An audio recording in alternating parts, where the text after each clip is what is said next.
जय गुरुदेव। नाम किसका? प्रभु का पावन नाम। तो प्रेम से बोलिए जय गुरुदेव। सबसे पहले युग पुरुष परम संत बाबा जय गुरुदेव जी महाराज, इनके चरणों में अरबों खरबों प्रणाम। ईश्वर भगवान और उनकी दृश्य अदृश्य शक्तियों को भी कोटि कोटि प्रणाम। साथ ही साथ यहाँ पर उपस्थित ग्वालियर संगत और भारत के विभिन्न प्रांतों से आए हुए समस्त माता पिता भाई बहनों को बड़े प्रेम के साथ जय गुरुदेव। प्रेमियों, गुरु महाराज की दया का वर्णन यहाँ पर 3 दिन से लगातार हो रहा है। हर प्रेमी यहाँ पर आकर अपने अपने जीवन के अनुभव की अनुभूति बता रहे हैं। तो ये हर हमारा आपका सौभाग्य है कि जिस दिन से हम गुरु महाराज से जुड़े हैं उस दिन से आज तक ऐसा कोई प्रेमी नहीं कि उसे अनुभव नहीं मिला हो। अगर गुरु की दया ना हो तो अनुभव होना भी हमारे लिए बहुत बड़े सौभाग्य की बात है। तो आज यहाँ जो हम आप इकट्ठा हुए हैं, ये उसी दया का बहुत बड़ा अनुभव है, क्योंकि गुरु जिसको याद करते हैं उसी पर दया करते हैं। तो गुरु महाराज ने कहा था कि दया का उल्टा अर्थ आप पढ़ो तो आपको समझ में आएगा कि दया का मतलब है याद, और याद को अगर पढ़ो तो आपको समझ में आएगा कि दया, यानी कि गुरु ने याद किया और हम पे दया कर हम सभी प्रेमियों को इस समारोह के निमित्त से एक जगह बुलाने का प्रयास किया।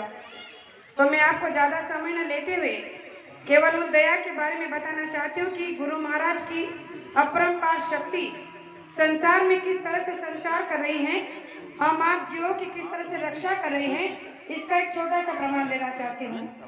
हम लोग 2018 की बात है, सिंह साहब जी के मार्गदर्शन में और आदरणीय अन्ना जी के साथ मिलकर महाराष्ट्र की 11 गाड़ियों के साथ हम लोग मध्य प्रदेश के काफिला लेकर एक छोटा सा हृदय सूक्ष्म काफिला लेकर निकले थे। तो उस 7 दिन के काफिले में हमारा जब तीसरे दिन का पड़ा जबलपुर में था, तो जबलपुर में हमारे ऐसे ही कर्मठ सत्संगी है जिनका नाम है सचिन जाट। उन्होंने अपने घर पर ये सत्संग का आयोजन किया था, यानी कि एक दिन काफिले को रुकने का आयोजन उन्होंने बनाया था। जब वहां पर हमें पहुंचना था तो सुबह से निकले थे और 600 किलोमीटर की दूरी तय करनी थी। तो जाने में हमें विलंब हुआ, लेकिन उन्होंने जो सत्संग का आयोजन किया था, जबलपुर बहुत बड़ी मेट्रो सिटी है, तो वो जिस एरिया में रहते थे वो बड़ा ही इंडस्ट्रियल एरिया था, मतलब बड़े ही बड़े लोगों का एरिया था, और वहाँ पर सारे रो हाउस बने थे बड़े बड़े, और सर्विस वाले लोग वहाँ रहते थे। लेकिन एक बात बड़ी थी कि वहाँ पर वो अकेले सत्संगी थे, और जब उन्होंने ये सत्संग की बात अपनी कॉलोनी में की, लोगों को बताया कि हमारे कुछ प्रेमी कुछ गाड़ियों को लेकर आज शाम को अपने जबलपुर में हमारे यहाँ पर आ रहे हैं, तो आप सभी प्रेमी कृपया कर इस सत्संग के लिए अवश्य आना, क्योंकि आज तक आपने जो विचार वाणी कभी सुने नहीं होंगे, ऐसे अनमोल विचारों को आपको आज सुनने का मौका मिलेगा। तो कृपा कर आप सभी प्रेमी इस सत्संग में अवश्य पधारिएगा। तो उन्होंने सबको आमंत्रण देकर रखा था। अब हम लोगों को पहुंचने में वहाँ देरी हो गई, फिर भी हम लोग करीब 8 बजे वहाँ पहुंचे। 8 बजे का समय था, सारी गाड़ियाँ वहाँ पहुँच गई। ऐसा ही मंच लगा था, सभी प्रेमी पहले से वहाँ पर विराजमान थे। हमारे सारे काफिले के प्रेमी गए और हमने भी वहाँ पर बैठे और सत्संग को शुरुआत की। तो सत्संग के शुरुआत में उन लोगों ने, जो सचिन जाट भाई थे, उन्होंने सत्संगियों के साथ साथ अपने कॉलोनी के लोगों के लिए भी भंडारा भोजन बनाने की व्यवस्था की थी। अब भंडारा भोजन हमारे साथ में था, भंडारी हमारे साथ में थे, तो हमारे भंडारियों ने देखा कि पहले ही विलंब हो चुका है आने में और सत्संग के बाद सारे प्रेमियों को खाना भी देना है, तो उन्होंने उन्हीं के ही मकान के आगे बरामदे में 2 सिलेंडर यानी कि 2 गैस सिलेंडर जला दिए और जल्दी जल्दी खाना बनाना शुरू कर दिया। अब दूसरी मतलब साइड में जो सत्संग मंच लगा था, वहां पर मुझे बताया गया कि आप पहले 2 प्रार्थना बोलो, उसके बाद में सत्संग को शुरुआत की जाएगी।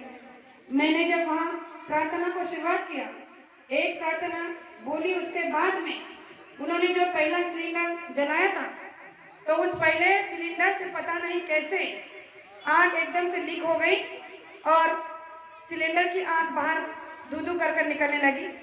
तो वहाँ पर जो दूसरा सिलेंडर पड़ा था, दूसरा गैस भी जल रहा था, उस पे भी पता नहीं कैसे उसका लीक होने का जो बीच में नली थी उसमें लीक हो गया और दोनों गैस सिलेंडर एकदम से धू करके जलने लगे और इतनी बड़ी ज्वाला वहाँ भड़कने लगी कि पास में 15 लीटर तेल का डब्बा था, मीठे तेल का, वो भी जलने लगा।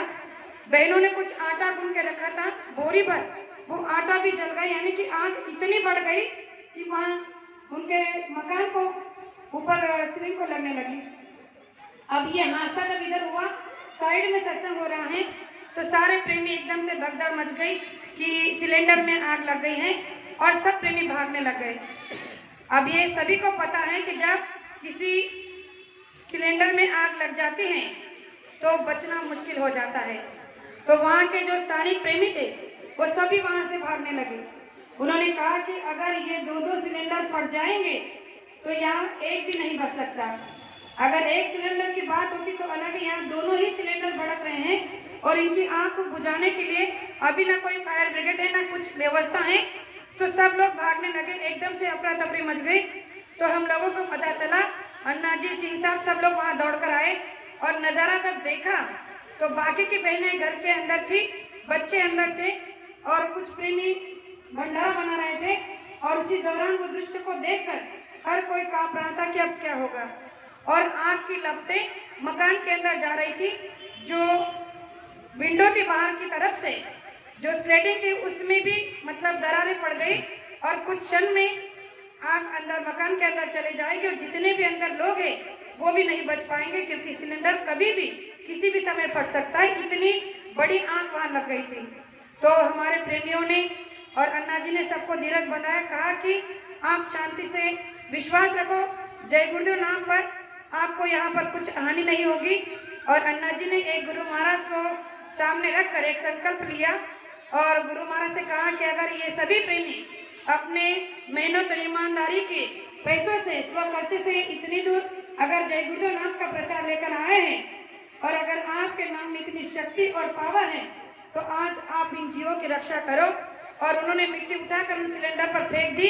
प्रेमियों आपको विश्वास नहीं होगा, बटन दबाते जैसे लाइट बंद हो जाती है वैसे दोनों सिलेंडर बुझ गए।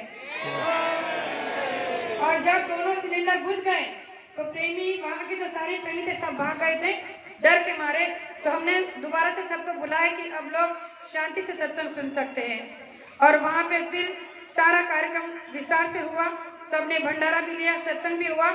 दूसरे दिन जब वहाँ के एक स्थानीय प्रेमी सामने मकान में रहते थे, उनके पति फौजी थे, उन्होंने सिंह साहब से खुद आकर बात की कि हमने सचिन से बहुत सुना था, हमेशा जय गुरुदेव नाम का रटन करता है, लेकिन ये जय गुरुदेव नाम सच में इतना पावरफुल होगा ये कल हमने प्रैक्टिकल में देखा।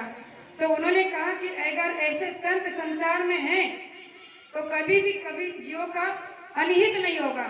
इसलिए कहा जाता है कि संसार में जब तक ऐसे संत महात्मा हैं हम आप लोगों की रक्षा होगी और उनकी दया का वर्णन हम शब्दों में कभी भी किसी भी समय नहीं कर सकते। प्रेमियों, इसके लिए हमारे अंदर में 3 चीजों का होना बहुत जरूरी है। मैं 2 मिनट में अपने इन 3 बातों को आपके सामने रखना चाहती हूँ कि जिस तरह से उस समय हमारे उन प्रेमियों की रक्षा हो गई, उसी तरह आज जो ये मंथन यहाँ पर चल रहा है 3 दिन से, कि ये समारोह जो रखा है कि आखिर में सत्संगियों के बीच में जो मनमुटाव या फिर जो भी तालमेल नहीं है या भी जो बातों की खलनी मची है उसका निराकरण कैसे होगा। तो सबसे पहले मैं 3 बातें शौक में बताना चाहती हूँ कि हम लोगों को 3 बातें ध्यान में रखना है। सबसे पहला अपना धैर्य। अगर आपके पास में आपका धैर्य है तो गुरु महाराज ने कहा कि आप हर मुसीबत को जीत सकते हो। दूसरी बात है हमारा भरोसा और तीसरी बात है हमारा विश्वास। भरोसा विश्वास में बहुत डिफरेंस है। मैं बताना चाहती हूँ कि धैर्य किस तरह से पक्का होता है। गुरु महाराज ने कहा कि जब आप गुरु के पास आते हो और कोई संसारी या फिर आध्यात्मिक चीज मांग लेते हो और वो आपको तुरंत मिल जाती है तो आप बड़े खुश हो जाते हो। आपको लगता है कि गुरु महाराज ने मांगते ही आपको दे दिया। लेकिन प्रेमियों, ये हमारे मांगते ही मिलने का प्रभाव नहीं है, ये गुरु के देने की रीत है। क्योंकि वो मांगते हमें इसलिए दे देते हैं क्योंकि हमारे अंदर का धैर्य उन्होंने जान लिया होता है, भाप लिया होता है कि इसका धैर्य कितना कम है। अगर अभी मैंने मांगते इसे नहीं दिया तो इसका धैर्य टूट जाएगा, और ये एक बार अगर इसका धैर्य टूट गया, इसका सब्र टूट गया, तो फिर ये विश्वास नहीं कर पाएगा। इसीलिए हमारे धैर्य को पक्का करने के लिए हमें मांगते ही मिल जाता है। दूसरी बात बताई वो है भरोसा। गुरु महाराज ने कहा कि आप कई बार मांगते हो, मांगने के बाद आपको तुरंत नहीं मिलता। जैसे पहले बार मिल गया वैसे दूसरी बार जब आप कोई भी चीज मांगते हो तो मांगते ही नहीं मिलता, कुछ विलंब लगता है, कुछ साल महीने भी लग जाते हैं। तो आप गुरु से शिकायत करते हो कि आपने हम पर दया नहीं की, हमने आपसे इतनी सेवा की, आपकी इतने बारे में वर्णन किया, महिमा गाई, लेकिन आपने हमारी मेहनत का, हमारी सेवा का फल नहीं दिया, तो हम नाराज हो जाते हैं। तो गुरु महाराज ने कहा कि इस समय आपको अपने भरोसे को मजबूत करना है। तो गुरु महाराज ने कहा कि जब आपका भरोसा गुरु पर अटूट बन जाता है तो आप, गुरु महाराज ने कहा कि जब कुछ देर से मांगने के बाद आपको मिलता है तो आपका भरोसा मजबूत हो जाता है। फिर जब मिलता है तो आप कहते हो कि अरे हमने सोचने में गलती कर दी, हमें थोड़ा धैर्य तो था लेकिन भरोसा नहीं था कि मांगा है गुरु महाराज देंगे या नहीं देंगे।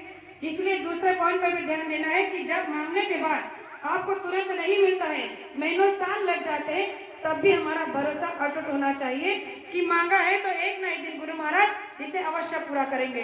तीसरी बात आती है विश्वास पर, जो हमारे जीवन की अहम कड़ी है।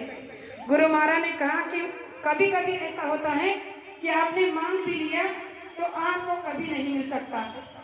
आपको इसके लिए मतलब 30, 40, 50 साल की आपकी पूरी आयु लग गई, फिर भी मांगा है तो नहीं मिला है। इसका एक बहुत बड़ा उदाहरण है, वो है विश्वास। और विश्वास की एक बात आती है कि गुरु महाराज ने कहा कि अगर आपने मांगा मैंने नहीं दिया तो इसका एक कारण है कि जो आपके लिए अनहित होने वाला था, जो आपने मांगा था, जिसमें आपका हित नहीं था, इसलिए मैंने नहीं दिया।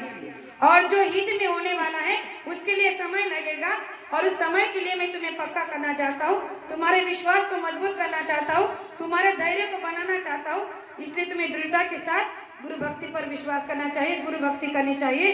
तो ये तीनों चीजें जब हम ध्यान में रखते हैं या रखेंगे तो गुरु महाराज ने कहा कि आपके मन में कभी भी गुरु के प्रति कोई शंका, अभाव पैदा ही नहीं होगा। तो मैं सभी प्रेमियों से, माता पिता, भाई बहनों से, ये जो यहाँ विभिन्न प्रांतों से आप आए हैं, अपनी आशा उम्मीद लेकर कि यहाँ से कुछ लेकर ही जाएंगे, तो अवश्य लेकर जाओगे। अगर हम अपने अंदर ही गुरु को खोजने की कोशिश करेंगे तो गुरु महाराज ने कहा कि मैं अवश्य आपको मिलूंगा। संसार में कोई बुरा नहीं है, इसलिए गुरु महाराज ने कहा कि आप किसी की निंदा बुराई मत करो। तो गुरु महाराज ने, और कबीर जी का एक दोहा है कि बुरा बुरा सब कुछ करे, बुरा ना मिलिया कोई, जब दिल को जापना तो मुझसा बुरा ना कोई। कमियां, बुराइयां, अवगुण, विकार सभी के अंदर है। तो सबसे पहले हमें अपने अवगुणों को, बुराइयों को देखना है, तब जाकर हम दुनिया को सिखा सकते हैं या बता सकते हैं। तो ज्यादा कुछ ना कहते हुए मैं सभी प्रेमियों से पुनः ये विनती करना चाहूंगी कि गुरु भक्ति दृढ़ बनाओ और गुरु के नाम पर विश्वास करो। उनकी दया और दुआ अवश्य मिलती रहेगी। दया हुई तो याद करते रहेंगे। हमारे याद करने से नहीं, उनके याद करने से हमारा काम बनने वाला है। तो गुरु हमें याद करें, इस तरह से हमारा बर्ताव, हमारी रहनी कहनी होनी चाहिए। तो जो दो बातें मैंने आपके सामने रखी, हो सकता हो कहने में एक आध शब्द ऐसा निकल गया हो जो मुझे नहीं कहना चाहिए था, तो आपकी छोटी बेटी समझकर माफ करना, इसे आशा करती हूँ। और मेरे दो शब्द को यही विराम देना चाहती हूँ। जय